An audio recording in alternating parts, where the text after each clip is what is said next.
we're going to see the relative risk reduction.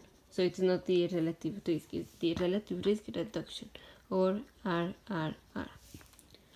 So the relative risk reduction is the proportion of the risk reduced that is attributable to the intervention. So how would we do this? So this is the proportion of risk. So it is a proportion, so we have a numerator and denominator. The proportion of risk reduction. So this is our first part of risk reduction. So what is the risk reduction that is attributable to the intervention? This is our attributable risk. Let's say that whatever it be, let's say that 80% of people get infected for some vaccine, and now just 20%. So what is the relative risk reduction? So for this, first we need to know, we want the proportion of the risk reduction that is attributable. So we need to know what is the risk reduction attributable to this in order to know the proportion of it. So the risk reduction that is attributable to the cost is, what is the risk reduction? It was 60%. So this is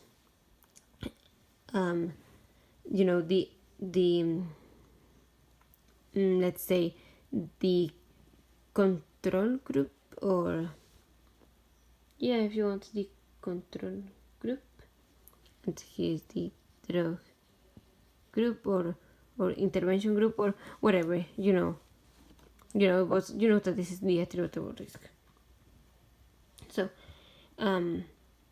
this is our risk reduction that is attributable to the intervention. Now what is the proportion?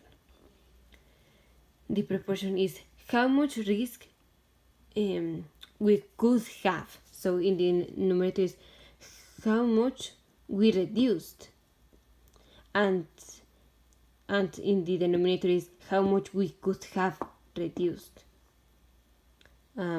Always attributable to the intervention. So we could have reduced 80%. This is our goal. Our goal is to reduce 80%, but we just reduced 60%. So the proportion of risk reduction that is attributable to the intervention is 60% is what we reduced. This is our attributable risk, and the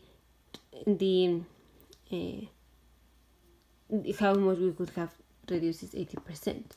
So we have 6/8. This is 3/4. We have 75% is our relative risk reduction. Now a way to think about this is the absolute. This 60% is the absolute risk reduction divided. This is the absolute risk reduction. Remember that the absolute risk reduction is like the attributable risk. Just that when we're talking about attributable risk reduction,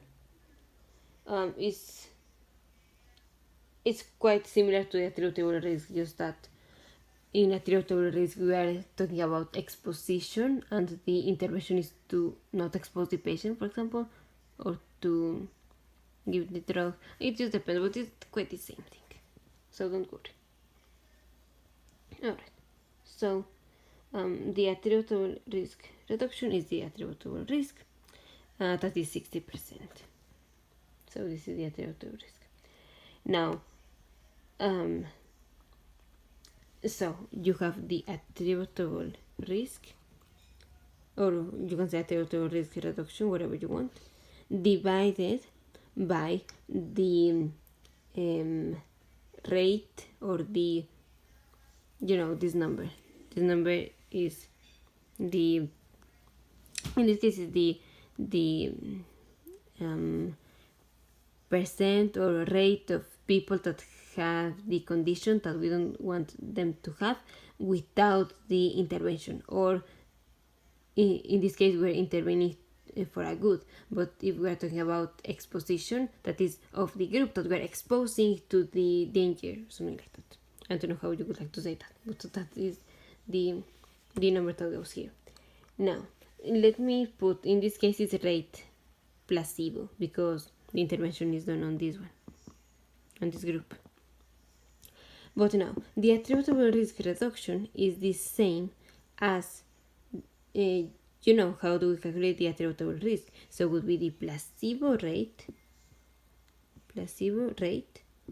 minus the intervention rate divided by the placebo rate.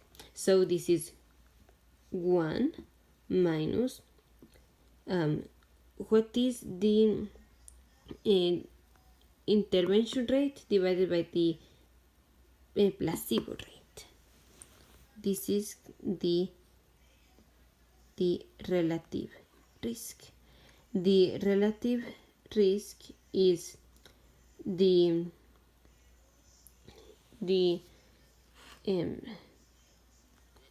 when we are we put the intervention on top and the unintervened down, and give us the relative risk. Relative risk, we usually do it with exposure, but here we're talking about the intervention. But this is the relative risk.